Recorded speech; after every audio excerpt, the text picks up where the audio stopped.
Hello everyone and welcome back to TowerGate. It is TowerGate day number 931, October the 19th, 2019, Saturday. Thank you so much for tuning in this Saturday morning. Boy, we have a lot of important news to cover today, so let's go ahead and get right to it. Okay, it looks like the bug-eyed fool, the pencil-neck geek, Adam Schiff, has been boomeranged in a big way.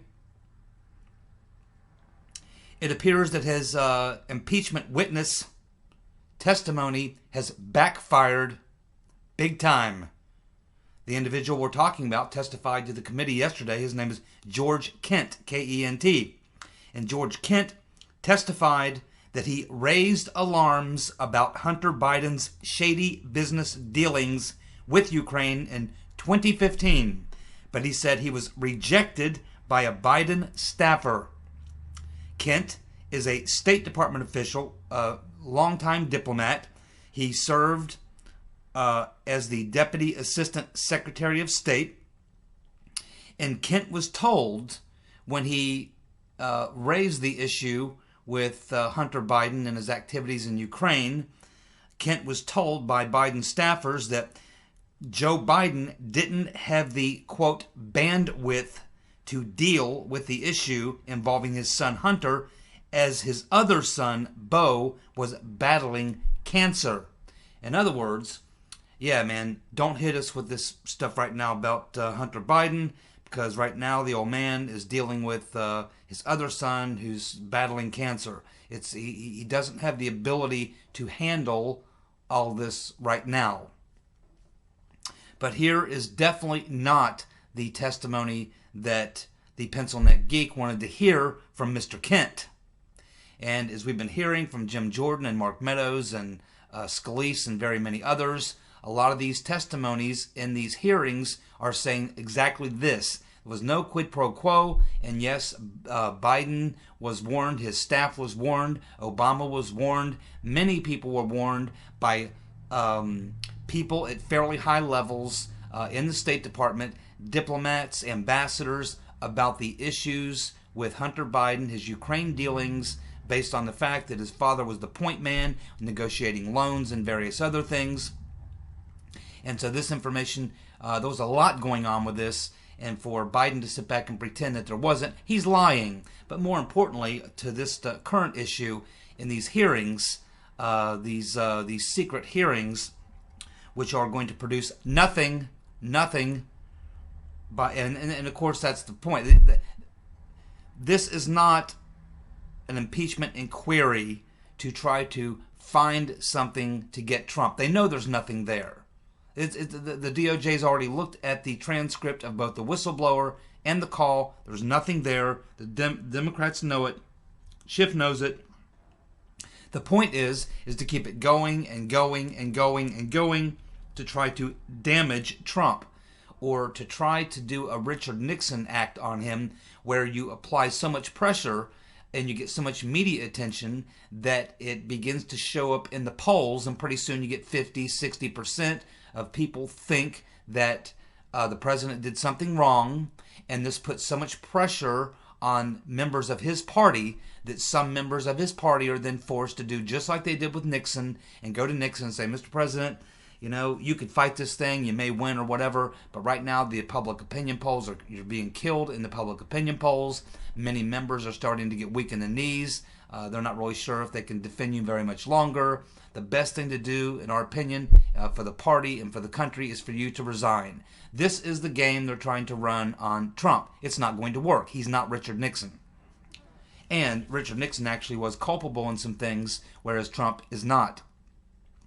But here you go. This witness was supposed to be another one of these witnesses that Schiff was counting on to make his case. But instead, it backfires in a big way, because not only does Mr. Kent point out that Trump, as far as he knew, that there was no quid pro quo or holding up funding to Ukraine until they investigated Biden or anything like that. There was nothing there. He was not aware of anything like that. The only thing that really came out of his testimony that was substantial was the fact that he brought up the fact that he did tell Biden's staffers that he and other diplomats who were assigned to Ukraine were aware of the dealings between Hunter Biden and Ukraine and why they thought it could cause a problem for negotiations and other business that they conduct through diplomacy between the two countries. So another boomerang backfire on the bug-eyed fool, Adam Schifferbrains. Okay, so the Gateway Pundit reporting today that Mifsid's phones were being used to spy on Papadopoulos and others. The phones were being used to spy on Papadopoulos and others. So, trying to determine who and whose phones those are. And I think it's pretty clear at this point. I mean, I don't have any special information. It's just logic, common sense. The phones are going to be in the possession of whoever owns them. And right now, they're in the possession of the Department of Justice, which suggests to me that they're owned by some agency of the government. And I would say the most likely suspect would be the FBI.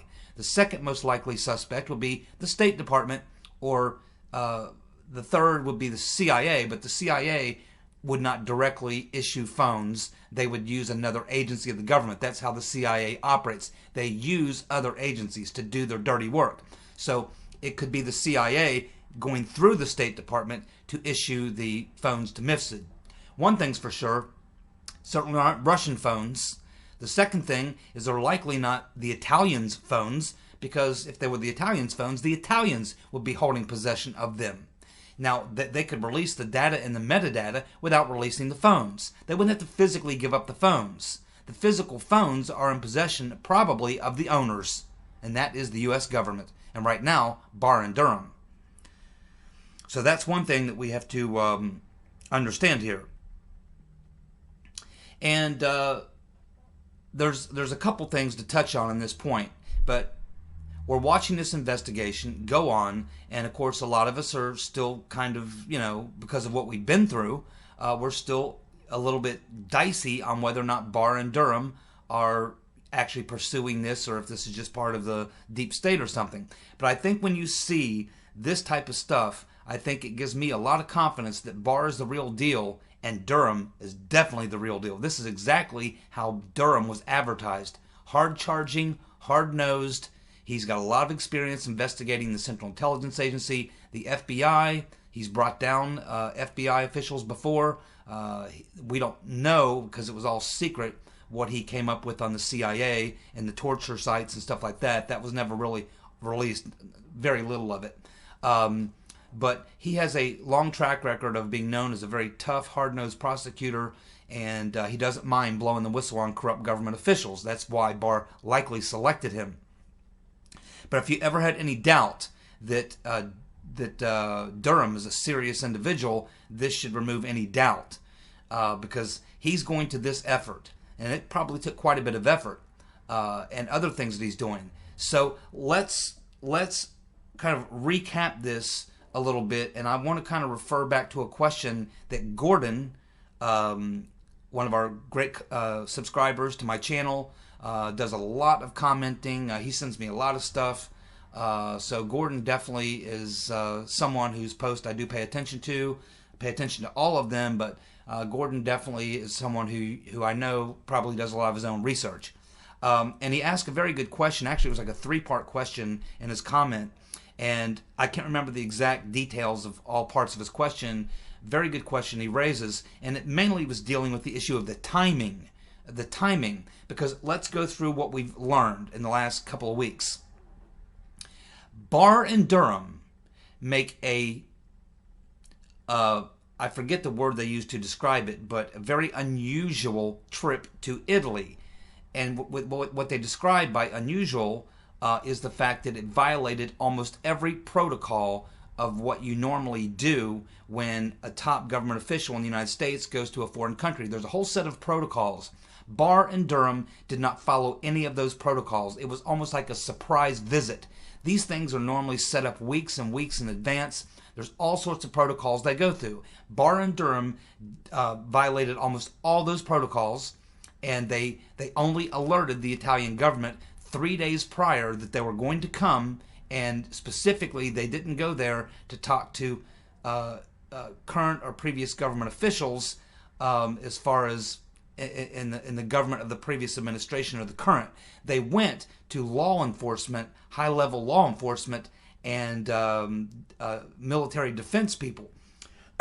They did not go to the normal government buildings or even the law enforcement offices or the defense agency offices.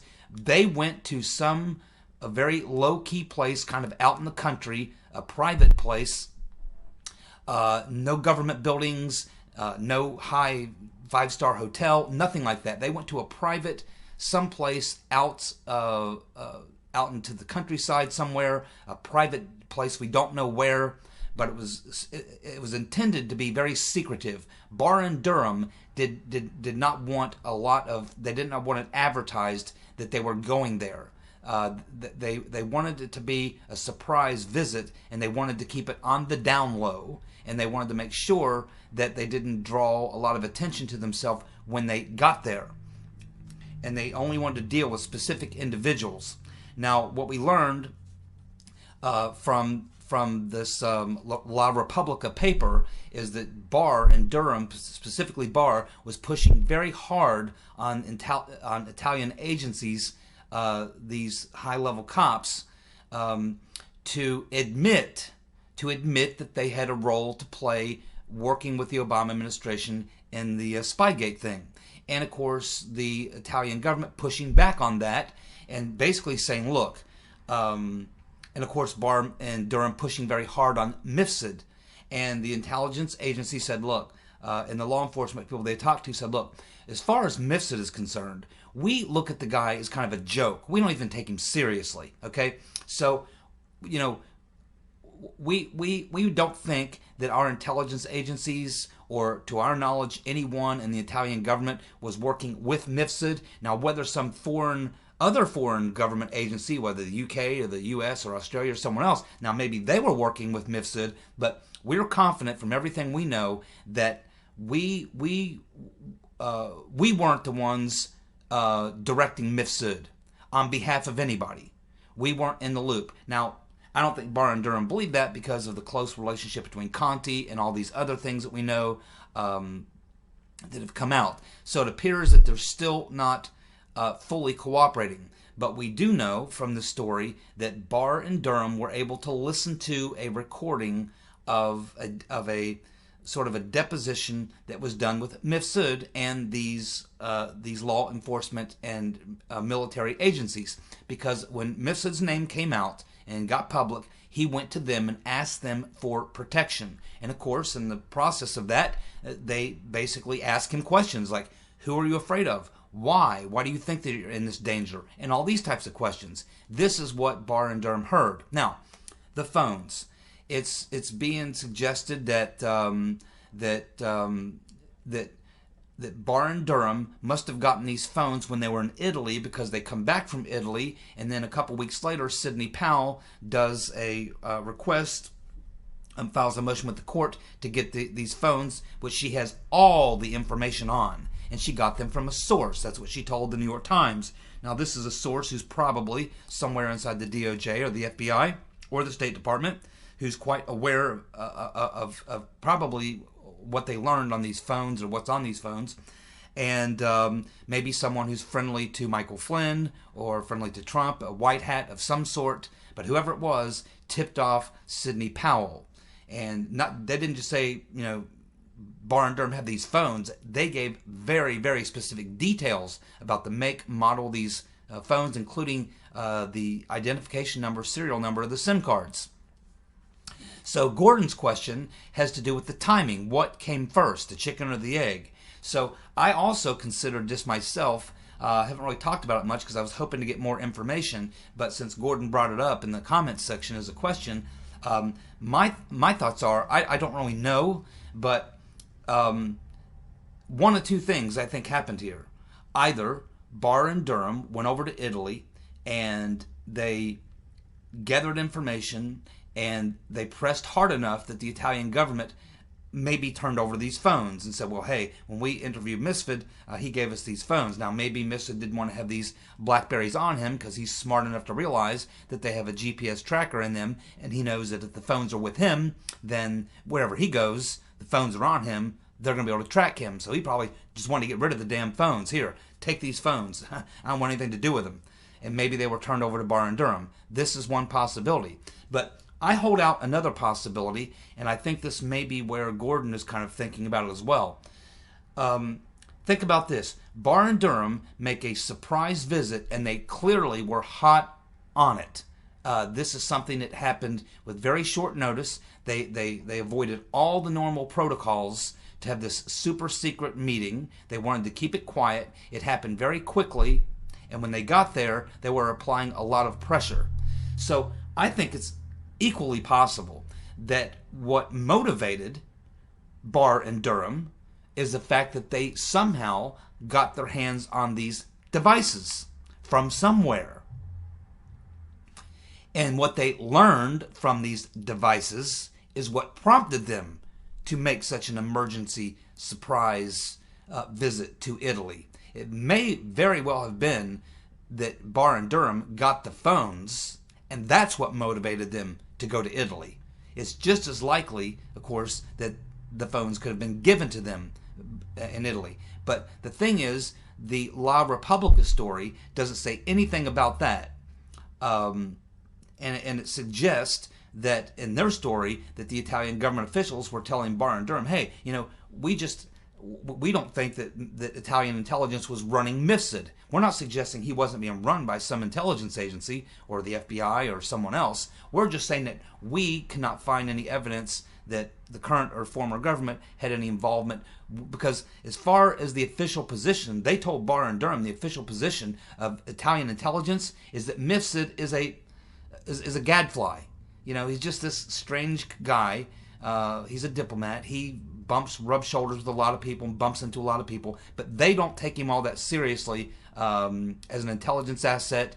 They don't use him as an intelligence asset, and he's not really someone who they consider that they take very seriously. So this is what it was reported. So I think it's really, I don't know, it's a coin toss at this point. Did Barr and Durham get the phones, get the information from the phones, and that's what made them want to go to Italy and demand the Italian officials they were speaking with just admit that the Italian intelligence was working with the Obama administration on this frame-up, because that's what they were pressing them on. So they must have had some information to believe that that was the case, or they wouldn't have been asserting themselves so hard and pushing so hard. And we also understand Barr and Durham said, we'll be back. And they definitely want Misfit. Now, Misfit could be, gone, if you know what I mean, at this point. And Barr and Durham may suspect the same thing. So, anyway, it's unclear at this point what happened first, the chicken or the egg. Did they get the phones, get information off them, and that's what motivated them to make this sort of surprise visit to Italy and press as hard as they did? Or did they go to Italy seeking information? They pressed really hard. They got to hear this deposition from MIFSID, and they also were able to put enough pressure that maybe the Italian government said, well, we do have a couple phones. But it's hard for me to believe that they would say that they had the phones, but that they don't really consider MIFSID serious or having anything to do with Italian intelligence. I mean, they got the phones, okay? So I'm not sure. I'd be taking a wild guess. I don't know. I think it's a coin toss. It could have gone either way. We'll eventually find out. But for now, I just don't know the answer to your question, Gordon. But I appreciate you asking it. And I know you had a couple other parts of that question. I don't know about those things either. I just don't know. I only know what you guys know from reading from the sources we have. Because Durham, quite honestly, doesn't leak anything. He's the guy who runs a airtight investigation. But we also know that after Barr and Durham come back from Italy, we hear it reported that Durham has asked Barr to allow him to expand the investigation. He wants more prosecutors, more investigators, more U.S. attorneys, more office space, more and a bigger budget, and that he now wants to direct and focus his energies on inside the United States for the remainder of his investigation. And that's likely because he spent the entire summer and most of the fall over in Europe investigating first the foreign part of the coup, and now he's probably gotten everything he feels he can get, and now he feels he needs to go and really dig into the domestic part of it and what was going on here. So clearly Durham and Barr are conducting a damn serious investigation. They're obviously right dead on the target, and they are digging much deeper than even I thought. There's even a report today, or last night, I should say, by DeGeneva and Tensing talking to Lou Dobbs, suggesting that Barr and Durham are looking into and have been looking into this thing that Trump was tweeting about, the server in Ukraine, the DNC server, that they likely are looking into the DNC server. They likely are looking into CrowdStrike and looking at the origins of that as well. So it's getting very, very interesting, this particular story, and of course I'll continue to look at it every day. I'm trying to find more and more information about that, but that's what we know so far, and I think it should make us all feel pretty good. We know at least one thing for sure, that Barr and Durham are digging deep, and they are running a serious investigation. Whether or not they come out and indict people or whatever remains to be seen, but we do know that it's not a sham investigation like what we saw with Uncle Bob. This is a serious investigation, and these are two very serious people. And I'll tell you something else. I don't think Barr becoming the Attorney General was an accident. If you remember, before he was appointed, he was writing letters to Rodenstein taking issue with certain things about the Mueller appointment, and it was being done publicly. It wasn't being done privately. Barr wanted everybody to know that he was questioning Rodenstein, and then he ends up being appointed, nominated to be the Attorney General. I think that Barr wanted it out there in the public. I think he wanted Trump and his people to know that, hey, you got this former U.S. attorney, this former Attorney General questioning Rodenstein. His letters are in public. They're not private to Rodenstein. He's writing them in open public. And I think that was for Barr to get Trump's attention so that Trump would bring in Barr. I think Barr wanted that job, and I think he wanted the job for one damn reason. He wanted to blow up this conspiracy, this criminal conspiracy, and find out if there really was a coup. I think he really wanted to do this. And when you look at it from John Durham's point of view, he's a U.S. attorney. He's already got a good career, and he's got a very good bio. He's already been involved in some very, very major things. But if you're U.S. Attorney John Durham and you're put on this case here, this would be the biggest case of any prosecutor's career. There would be no bigger case that you could be involved in, investigating a coup of an American president. So if you just think about it from Durham's point of view, if he is the guy that uncovers this entire coup plot, this criminal conspiracy, he will go down in history. He will be known in history for many, many, many years to come. His work on this will be studied for many, many years to come. I don't necessarily think he's motivated by all this in his legacy, but it would be impossible to think that someone like that wouldn't be thinking about that. It would not be in their mind that they would be considering their place in history if you're the U.S. attorney that brings down the greatest coup in the history of the world, really. So these are things I think we need to keep in mind. Running out of time, let's move on. The State Department Inspector General has found 38 people at the State Department culpable in 91 cases of sending classified material and emails that ended up on the Rotten Reverend's private server. There were 588 violations found, but they could not assign fault in 497 of these cases. The State Department will be turning over their findings to Congress, and some of these people could certainly face disciplinary action. Yes, these people will face disciplinary action, and they certainly should. They sent classified information, government information, knowingly to a private email server owned by the Right Reverend Clinton. What it doesn't say is whether or not the Right Reverend Clinton is one of these people, or if she's a much larger target that's being targeted by so many other things that this is small potatoes. So we'll find out more about that in the days and weeks to come.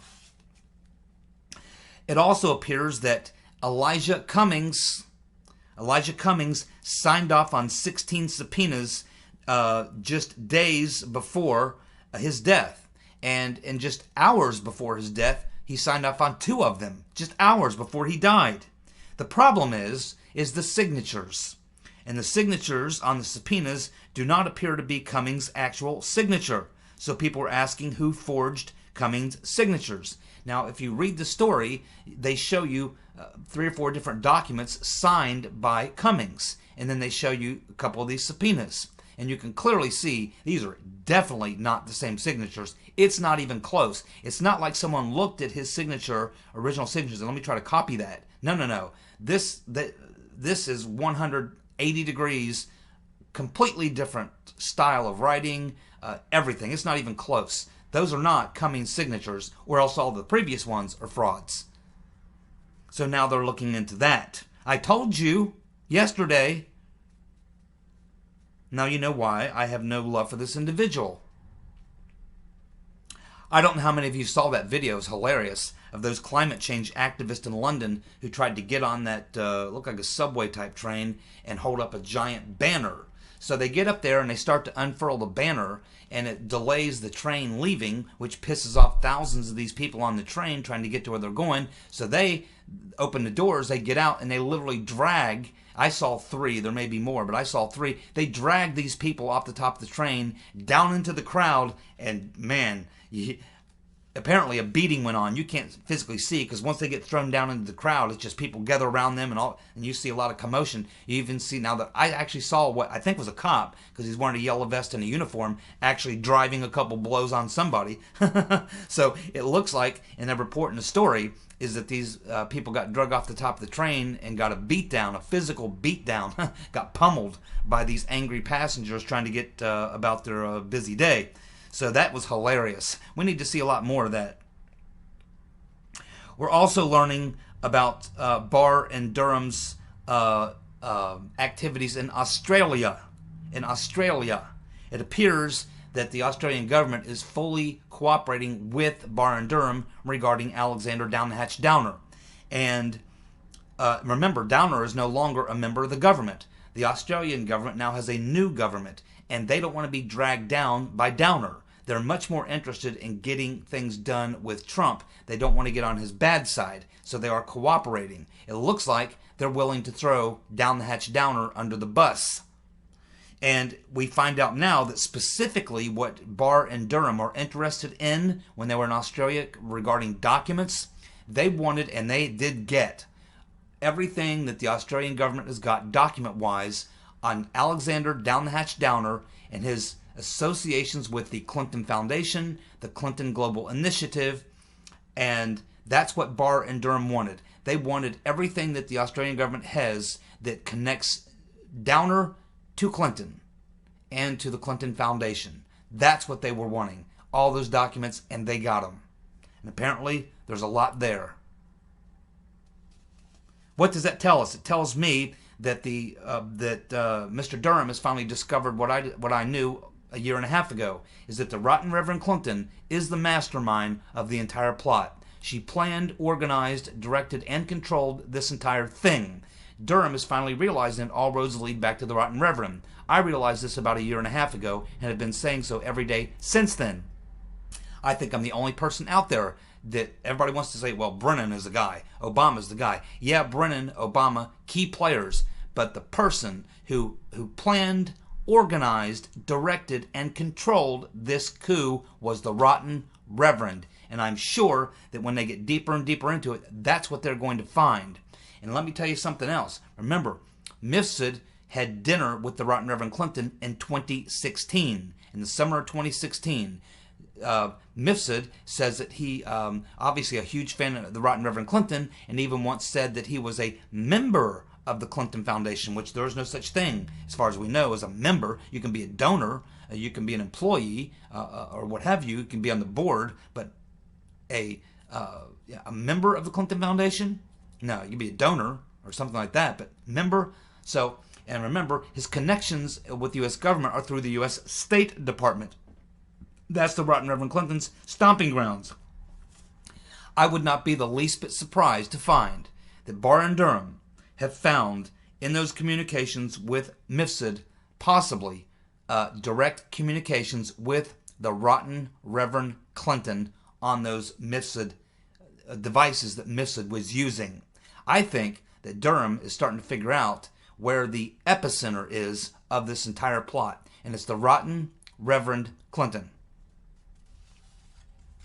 Speaking of the Rotten Reverend Clinton, she was on a radio interview where she accused Tulsi Gabbard of being a Russian agent, and she says that Gabbard is being groomed for a third-party run, just like Jill Stein. And the Rotten Reverend Clinton said that she guarantees that Russia will support a third party again to cost a Democrat the election again. She's very concerned. I'm telling you, the Rotten Reverend Clinton is looking for a way to wedge herself into it. I'm sure that plot's already been in play. I've been telling you about it for months now. But what's even better than the Rotten Reverend Clinton, still the sour grapes, blaming Jill Stein. I mean, this is crazy. There were two really third parties, extra third parties that are always there. The Green Party is on the ballot in every race. They have been for quite a few election cycles. So is the Libertarian Party. The Libertarian Party usually takes votes from Republicans. The Green Party takes votes from Democrats. Both of these parties have been running in elections for a very long time. There was nothing unique about them in 2016. And quite honestly, the Green Party really didn't get that many votes. Not enough that really cost the Rotten Reverend Clinton. But Clinton even goes farther in this, and she says that they were targeted. Oh yeah, the Green Party and Russia targeted 3 or 4 states, and that's what cost her the election. Well, if the Green Party and the Russians were smart enough to target those states, the Rotten Reverend Clinton should feel like an idiot because it was her campaign that decided not to go to these states and campaign. You saying the Russians and the Green Party outsmarted the Rotten Reverend and her $1.2 billion team and the best of the best and all this great ground game and all these great professionals around her, they all got duped by a little Green Party, which has practically no organization, by Putin. What Putin knows more about the Electoral College than the Democratic Party? I don't think so. It's just typical Reverend. But here is how Tulsi Gabbard responded to the Rotten Reverend. She tweeted out, "Great, thank you, Hillary. You are the queen of war mongers. No, thank you, Hillary Clinton. You, the queen of warmongers, embodiment of corruption and personification of the rot that has sickened the Democratic Party for so long, have finally come out from behind the curtain. From the day I announced my candidacy, there was a concerted campaign to destroy my reputation. We wondered who was behind it and why. Now we know it was always you, through your proxies and your powerful allies in the corporate media and the war machine, afraid of the threat I pose. It's now clear that this primary is between you and me. Don't cowardly hide behind your proxies. Join the race directly." Oh yeah.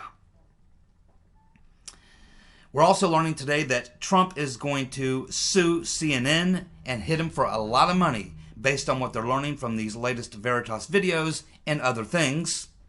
We also know that at Trump's rally last night that we know the numbers are in now from Brad Parscale. He says that 12% of the people attending that Dallas rally had not voted in the last 4 elections. He says that 21.4% of those people were that attended the rally last night in Dallas were Democrats. 21.4% Democrats. 11% were Latino.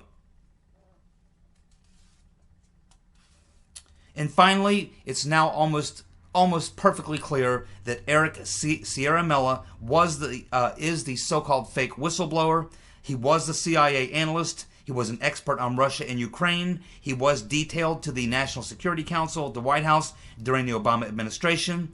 He reported to his boss, which was Charles Kupchun, who's connected to all these people. Also, Susan Rice. And of course, he knows John Brennan very well. Worked for him. And, most importantly, it was McMaster who actually promoted him and left him in that position. And we know McMaster was dirty, dirty, dirty. There you go. A lot to chew on there, my friends. Thank you so much for tuning in. We'll be back tomorrow with more TowerGate. See you guys. Bye.